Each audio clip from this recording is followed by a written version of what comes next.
Right now, 25 billion kilometers from where you are sitting, a machine built in the 1970s is quietly fighting for its life. It cannot see. It cannot think. It has no idea it is dying. But its human handlers back on Earth know exactly what is happening. For the past several months, they have been racing against a countdown that no amount of money, brilliance, or engineering can ultimately stop.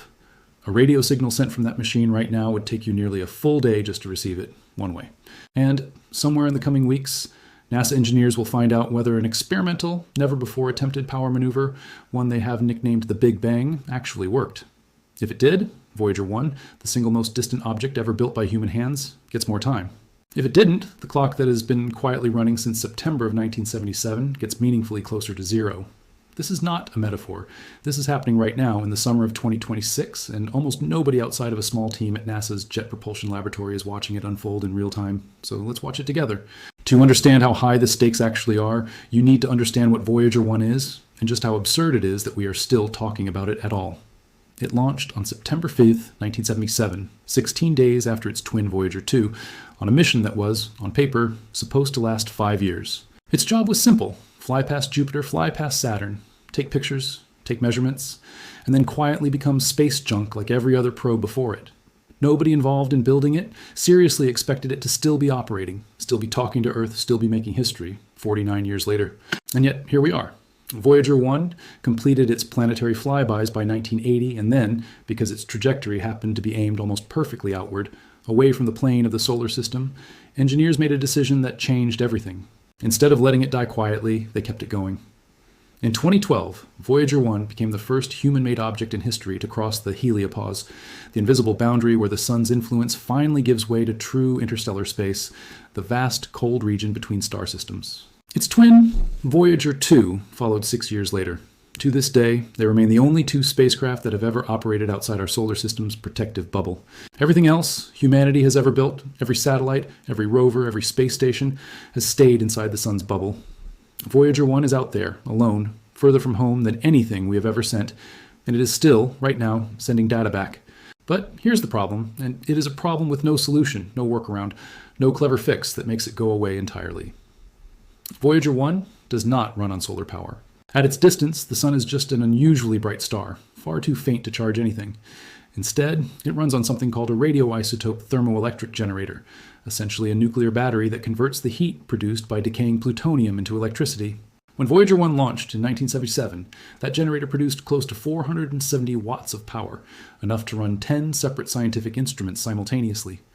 But radioactive decay does not care about mission objectives. It happens on its own fixed schedule, and there is no way to refuel it, recharge it, or slow it down. Every single year, without exception, Voyager 1 loses about 4 watts of power. 4 watts might not sound like much, but multiply that by 49 years, and you start to understand why NASA engineers have spent the last decade making increasingly difficult, increasingly permanent decisions about what to sacrifice next. One by one, the instruments have gone dark.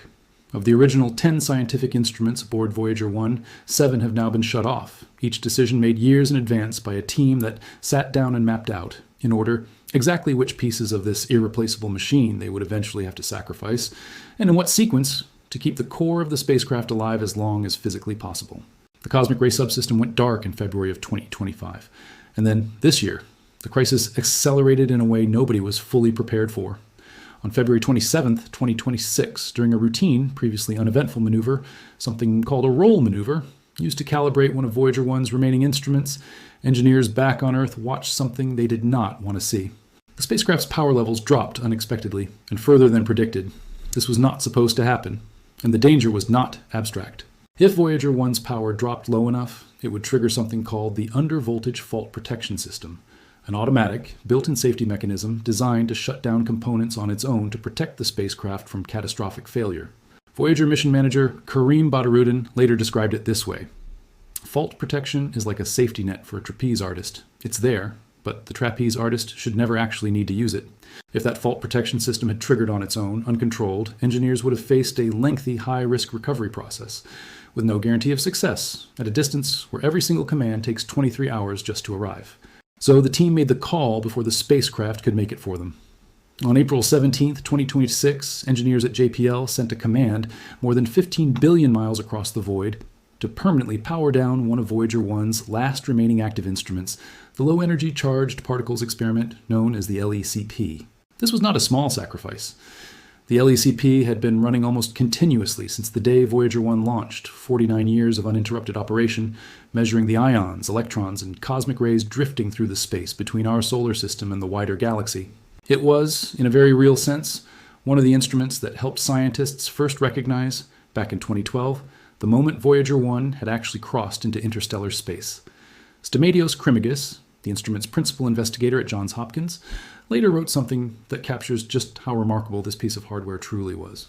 On Earth, the tiny stepper motor that rotated the instrument's sensor had been tested to roughly 250,000 steps before launch.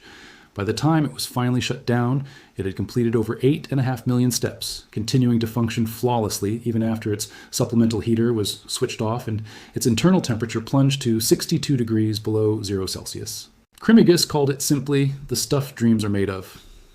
Because the command had to travel more than 15 billion miles, it took roughly 23 hours just to reach the spacecraft.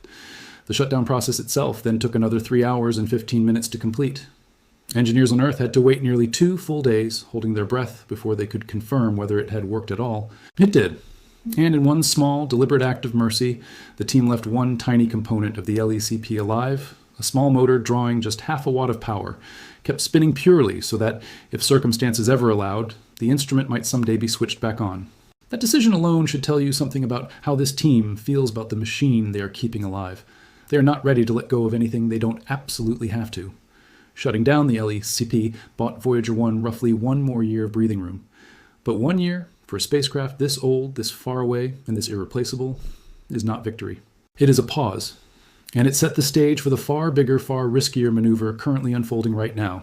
The one NASA engineers have given a name that sounds almost like dark humor for a spacecraft running out of energy: the Big Bang. Here's the idea. Rather than simply shutting down one more instrument and accepting another permanent loss, engineers designed a coordinated simultaneous swap of several onboard devices at once. Specifically, they plan to turn off 3 older devices that have long been used to keep the spacecraft's thruster fuel lines from freezing solid in the brutal cold of interstellar space, and replace them, all at the same moment, with 3 newer, dramatically more efficient alternatives. If it works exactly as designed, this single coordinated swap could free up close to 10 additional watts of power, enough, potentially, to delay the next forced instrument shutdown by at least another full year, and possibly enough to bring one of the fallen instruments, the LECP, back online entirely.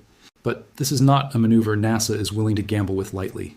The risk is not abstract or theoretical.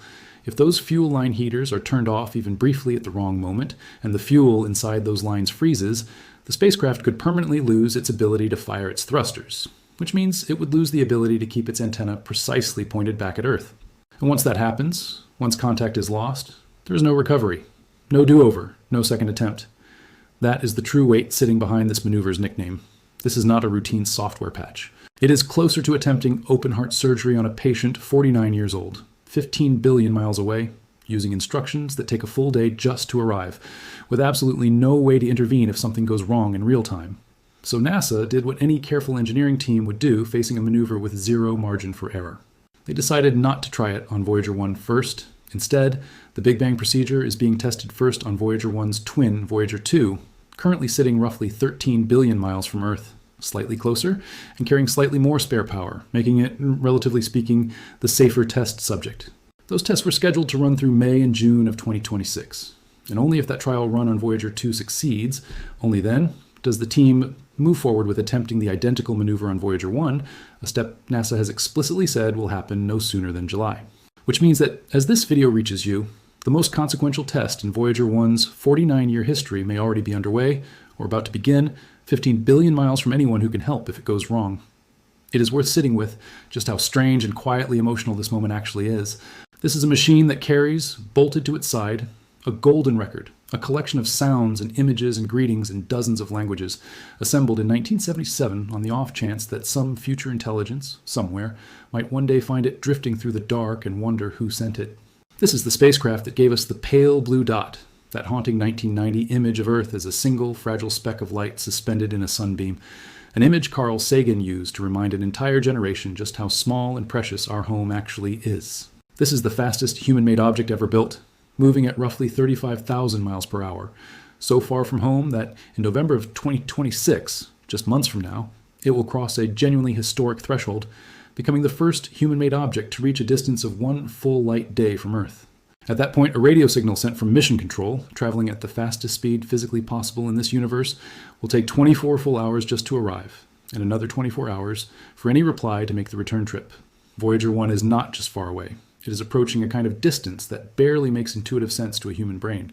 And now, that same spacecraft is down to just 2 functioning scientific instruments out of the original 10, a magnetometer quietly measuring the magnetic fields of true interstellar space, and a plasma wave subsystem listening to the electrically charged gas drifting through the void between stars, both of them still, remarkably, sending back data from a region of the universe that no other human-made object has ever directly sampled. Badarudin put it plainly when the LECP shutdown was announced. Voyager 1 still has 2 remaining operating science instruments, he said, and they are still working great, sending back data from a region of space no other human-made craft has ever explored. The team remains focused on keeping both Voyagers going for as long as possible. Suzanne Dodd, the Voyager project manager at JPL, has been equally direct about what is actually at stake in decisions like this one. If we don't turn off an instrument on each Voyager now, she has said, they would probably have only a few more months of power before we would need to declare end of mission. There is no comfortable middle ground left. Every choice is a trade between losing something now deliberately on their own terms, or losing everything later, suddenly, on the spacecraft's terms. What makes the Big Bang maneuver genuinely different from everything that came before it is that for the first time in years, this is not simply another retreat. It is an attempt to claw back ground. If it works, Suzanne Dodd's stated hope that the Voyagers might realistically continue operating into the 2030s, drifting all the way out to 200 astronomical units from the Sun by around 2035, suddenly becomes meaningfully more achievable. If it works on Voyager 1 specifically, there is a real NASA-acknowledged possibility that the LECP, silent since April, could be switched back on, giving scientists renewed access to measurements of the interstellar medium that only this one spacecraft, in the entire history of human spaceflight, has ever been able to provide.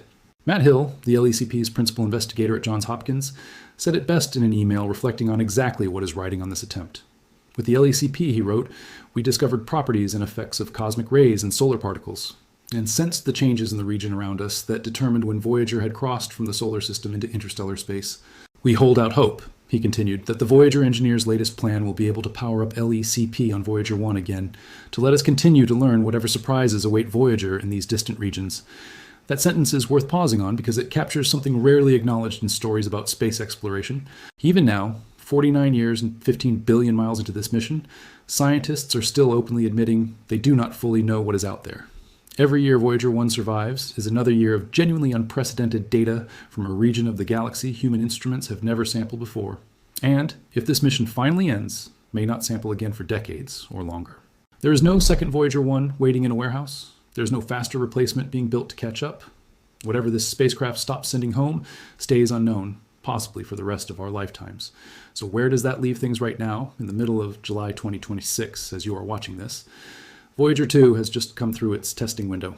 Voyager 1, if NASA's own timeline holds, is either about to attempt the Big Bang maneuver or is already in the middle of it, a 15 billion mile away, all or nothing gamble, playing out in near total silence, with results that will take days to confirm even once the attempt is complete. Nobody watching this video will hear about the outcome the moment it happens. It will filter out through NASA blog posts and mission updates quietly, the way most of this mission's history actually has, without fanfare, without a countdown clock on live television, just careful, patient engineers doing everything humanly possible to keep a 49-year-old machine breathing a little longer. Voyager 1 was never supposed to make it this far. It was built for a 5-year mission, and it has now operated for nearly 10 times that long, sending home discoveries, and record after record, that no other machine in human history has come close to matching. And right now, quietly, without headlines, without a countdown graphic, it is fighting for a few more years, a few more watts, a few more scraps of data from a region of the universe humanity has never seen before, and may not see again for a very long time. If you want to know how this ends and whether the Big Bang actually works, subscribe, because the moment NASA confirms it, this channel will be the first place you hear it.